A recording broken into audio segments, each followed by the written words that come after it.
हृदय भाव से जय घोष करेंगे। बोलो जयकारा बोल मेरे श्री गुरु महाराज की, बोलो सच्चे दरबार की, बोलो श्री नगरी निवासी भगवान की, बोलो श्री मर्यादा पुरुषोत्तम राम की। आज हम लोग परमहंस महाराज जी के इस पावन जन्मभूमि पे बैठे हुए हैं और एक आज सुबह में घटना घटी।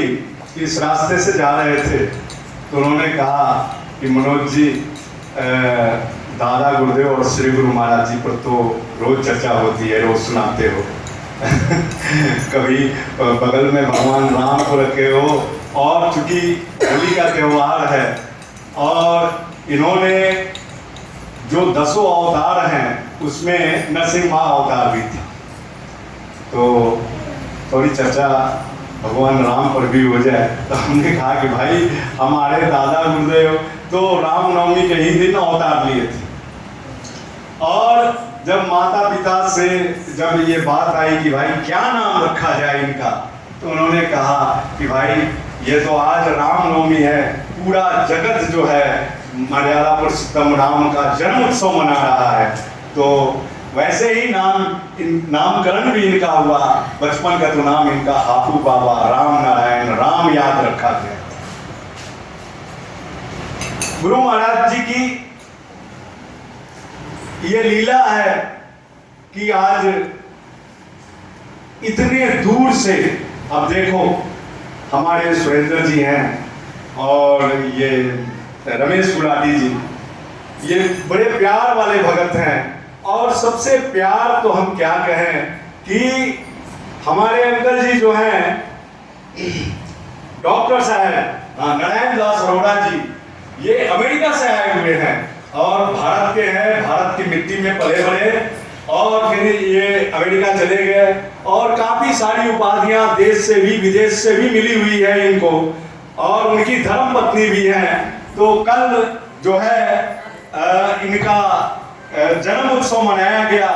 हमने कहा कि आज भी हमारे मालिक के सब बच्चे आए हुए हैं और हृदय भाव से दादा गुरुदेव से प्रार्थना करें कि गुरु महाराज जी इनकी जुगल जोड़ी जो है इसी तरह हंसते मुस्कुराते रहें। और मर्यादा कृष्ण ने कहा था कि जीवे मत सरदा सतम, यानी हे भगवान हमें 100 साल तक जियाओ हमको, और सुनयाम सरदा सतम, हम 100 साल तक सुनते रहें और 100 साल तक हमारी टंगने घुटने सब काम करते रहे। किस लिए? तो आपकी भजन के लिए। यानी कृष्ण ने भी भजन किया उस मालिक का जो कृष्ण के मर्यादित थे, उन्होंने कृष्ण ने भी पूजा की, राम ने भी पूजा की। तो ये सारे लोग जो हैं ये अपने अपने समय के एक तरह से मर्यादित पुरुष हुए और गुरु महाराज जी को ये अवतार ही लिए। अब गुरु का तो अवतार ही होता है, सदगुरु का अवतार तो ऐसा अवतार है कि मानव कल्याण के लिए सदगुरु अवतार लेते हैं। तो बात ऐसी आई कि कभी कभी कुछ चर्चाएं ऐसी होती हैं, राम जी की चर्चा के साथ में अगर भरत की चर्चा ना हो तो अधूरा हो जाता है। और कहते हैं कि भरत जी पर बड़ा कम बोला है, बहुत कम बोला है। तो राम वनवास चले गए, राम जब वनवास चले गए और भरत जी का आगमन होता है, अपने ननिहाल से आते हैं और आते हैं तो नंदी ग्राम में उनके पूर्वजों का सब लगा हुआ था, एक मंदिर था पूर्वजों का। अब उस मंदिर में सबसे पहले तो वो अपना एक तरह से नमन करने के लिए उस मंदिर में गए तो देखा कि मंदाता, नहुस, अज, दिलीप सारे लोग की थी उसमें। और दिलीप के बाद से फिर देखा कि अरे, तो उन्होंने कहा कि ये तो हमारा पिताश्री शरीर छोड़ दिया है, इसलिए उनकी भी लगी हुई है प्रतिमा। तो कैसे? तो बस कैकेयी ने राम को वनवास दे दिया। तो क्यों वनवास दिया राम को? तो बस कैकेयी ने मान लिया कि राम को 14 साल का वनवास हो गया। बस इतना सुने और भरत जो है दौड़ करके राजभवन में आते, और राजभवन में आते हैं तो वो चर्चा होती है। पुनः पूरी अपनी टीम लेकर के और वहां से वो निकल पड़ते हैं। कहाँ के लिए? तो अपने भाई से मिलन के। और सबसे पहले कहा जाता है कि मुनि भारद्वाज के आश्रम में गए, जहां से राम होकर के गुजरे थे। रात वहीं विश्राम किया मुनि भारद्वाज के आश्रम में। और जब भारद्वाज के आश्रम में विश्राम किया तो सुबह हुई, और सुबह होने के बाद से बड़ा उजरा उजरा सा भरत दिखाई दे रहे थे। शंका का प्रभाव था उनके ऊपर, और मन में ऐसी विरक्ति थी कि लग रहा था कि, तो भारद्वाज मुनि ने पूछा कि राजन, क्योंकि अब राजा हो गए थे कि राजन, चेहरे पे इतनी उदासी है, ऐसा क्या है? तो बार बार यही कह रहे थे भरत जी कि भैया हमें माफ कर देंगे ना, मैंने इतनी गलती की, मेरी माँ ने इतनी गलती की, भैया हमें माफ कर देंगे। वो बार बार यही कह रहे थे। तो ऋषि भारद्वाज ने कहा कि हे राजन, मैं ये नहीं जानता कि राम तुमसे कितना प्यार करते हैं, मैं ये नहीं जानता। जब यहां से वो जा रहे थे नदी पार होने के लिए, तो नदी के पास में जब स्वास्तिक का पाठ करने के लिए जल उठाया, और जैसे ही उन्होंने, जो पुरोहित थे, एक मंत्र बोला, और मंत्र के दरमियान जम्बूदीपे भरत खंडे, जैसे ही भरत का नाम आया, उनके हाथ से वो जल का लोटा जो है वो गिर पड़ा, और वो मूर्छित होकर के गिर पड़े, और वो एक ही बात कह रहे थे कि हाय भरत, हाय भरत, हाय भरत, ऐसा उनके वचन थे। तो मैंने तो यही सुना है महाराज। अब ये तो हम ये जानते हैं कि भरत तो इतना ही, राम तो इतना ही आपसे प्यार करते। राम उस पार और भरत इस पार राम की खोज के लिए जा रहे हैं। और राम की खोज के लिए जब जा रहे हैं तो जैसे ही, अब कहते हैं ना कि भारत की नारियां, ये अजीबोगरीब चीज थी। केवट ने नाव से उस पार करा दिया राम। मुख्य बात ये कहनी है कि आप जरा सोचिए कि मिथिला की बेटी थी, एक राजघराने की बेटी थी, और इधर अयोध्या के राजकुमार थे। जब रिंग शिरोमणि हुई होगी तो कितनी बेशकीमती वो रिंग शिरोमणि हुई होगी, आप इससे अंदाजा लगाइए। तो जब उस पार हो गए राम, तो केवट से कहा कि भाई बोलो क्या देते तुमको। मां सीता तो देख रही है राम को, यानी ये तो विवश है, मेरा पति तो विवश है, अब देने के लिए तो उनके पास कुछ भी नहीं है, पुत्री कौड़ी भी नहीं है कि ये दे सके केवट को। तो ये यहाँ पर भारतीय नारी का एक भीतर से जो अगाध प्रेम जो होता है, उनका जो एक, ये आप हिसाब लगा सकते हैं कि उनके अंदर जो भावना होती है वो अजीबोगरीब भावना होती है। तभी हम कहते हैं कि भारत की नारियां कितनी महान है, इतनी महान है, ये कहने की क्या बात है। उन्होंने तुरंत अपना रिंग शिरोमणि अपना निकाला और राम के हाथ में दे दिया कि दे दो। अब ये अलग बात है कि केवट का क्या तर्क रहा, और केवट ने लिया या न लिया, ये तो सारी चीजें आप जानते ही हैं कि भाई केवट ने लिया कि नहीं लिया। राम उसके आगे भी जाते हैं, वन देवी वहां स्वागत करती है, और बड़े ही आत्मीय भाव से वन देवी कहती हैं कि महाराज आप आ गए हो, तो अब क्या चाहिए। तो राम कहते हैं कि देख, अब हमें बस सो लेंगे, सुबह स्नान करके निकल पड़ेंगे, हमें क्या चाहिए, बस कुछ नहीं चाहिए, हाँ बस एक काम कर देना। तो क्या बोलिए महाराज। तो मैं जिस रास्ते से आया हूँ तेरे कुटी पे, उस रास्ते का कांटा हटा दे।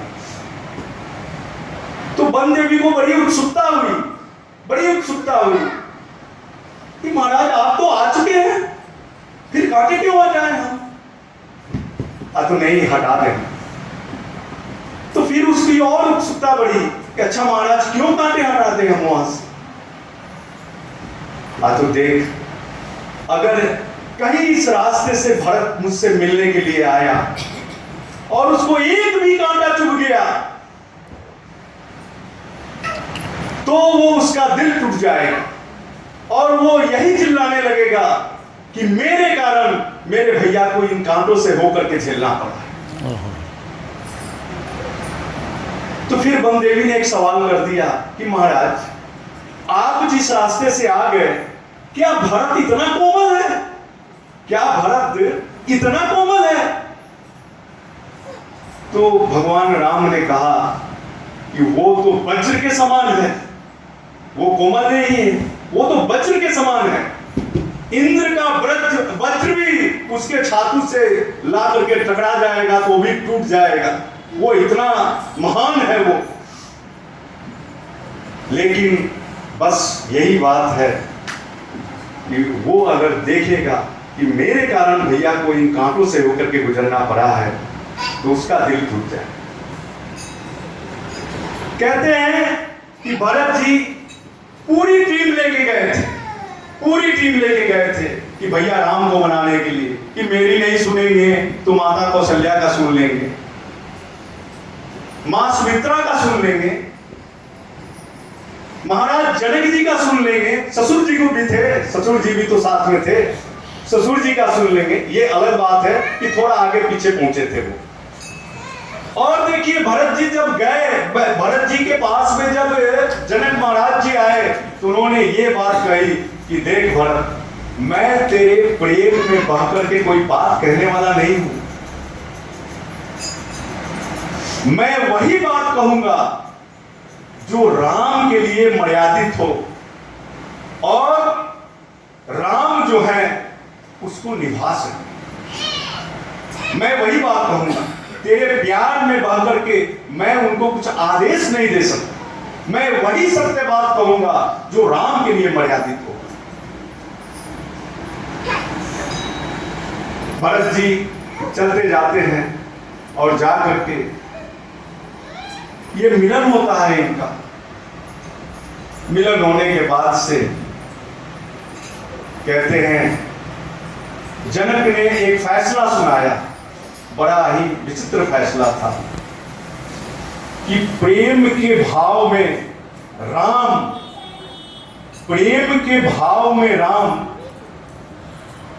भरत हमको ज्यादा ऊंचाई दिखते हैं। वो इतना प्रेम में अगाध है कि उस प्रेम को उस ऊंचाई से, और तेरी जो ऊंचाई है तू अपने जगह की ऊंचाई में है, लेकिन भरत का पलड़ा भारी दिख रहा है। अब भरत जो है राम के पास में बोल दे, इसलिए कि तू प्रेम में है, तू प्रेम का मोल जो है अब राम से ले ले, जो भी प्रेम का मोल है वो राम ही पूरा करेंगे। और याद रखिए इतनी सारी प्रजा गई थी, प्रजा तो इतनी गई थी कि आज ही पूरी टीम जा रही है, तो पूरी टीम जा रही है तो प्रजा भी गई थी, छुप छुप करके सारी प्रजा, बहुत सारी प्रजा गई थी। और इनके जितने सेनापति वगैरह थे, जितना मिनिस्ट्री ऑफ जो अयोध्या थी वो सारी उठ करके गई थी।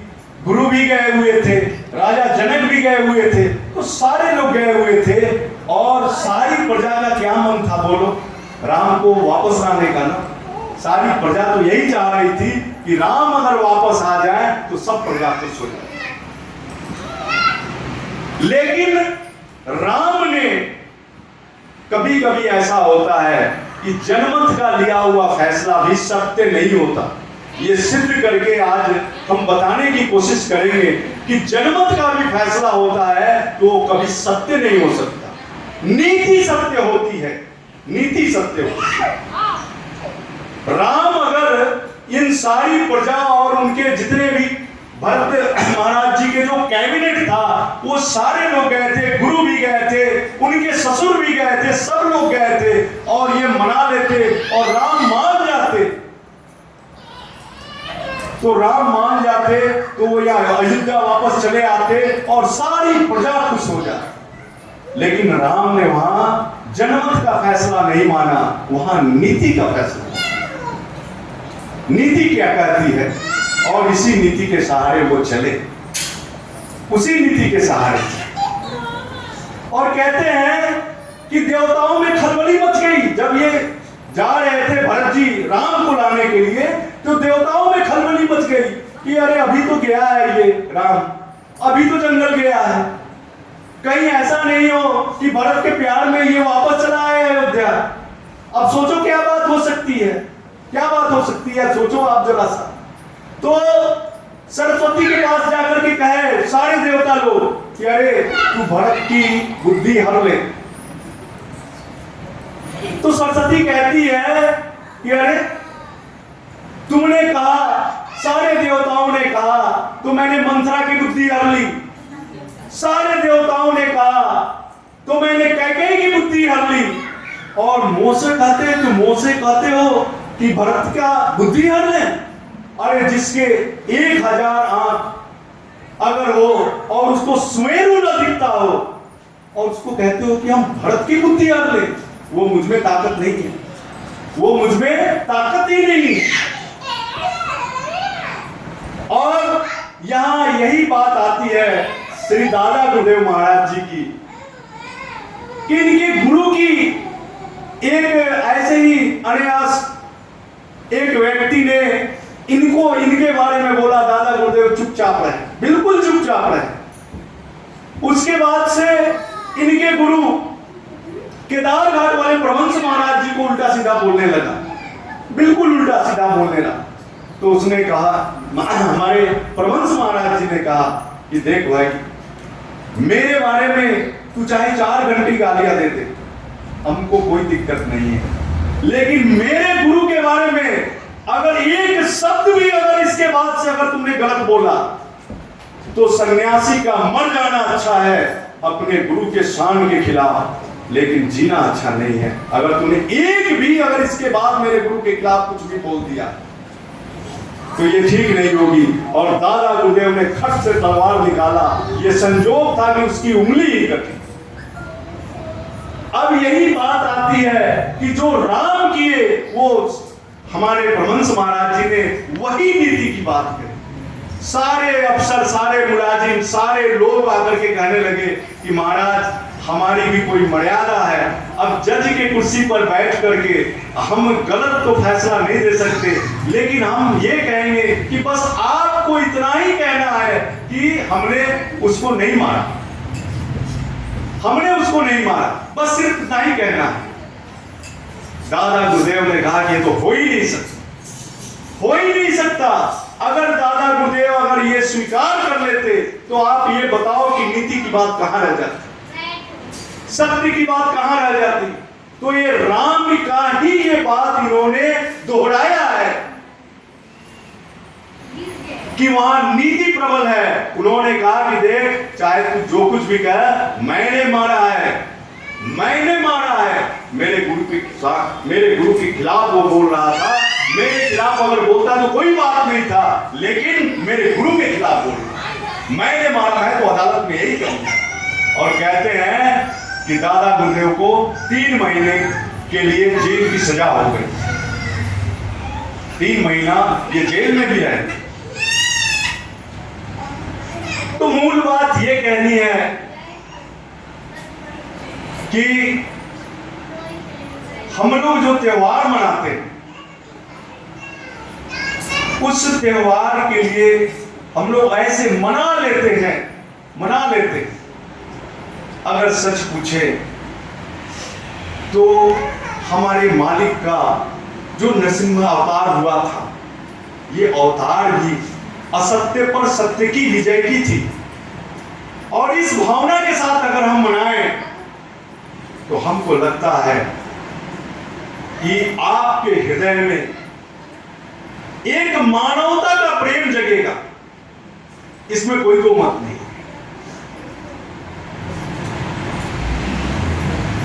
तो आप अब जितने भी पर्व त्योहार मनाते हैं, लोग ऐसे मनाते हैं, लेकिन उनके अंदर अगर ये हृदय भाव हो कि हमारे पूर्वजों ने क्या किया, हमारे पूर्वजों ने क्या किया, तो इस भाव से अगर कोई मनावे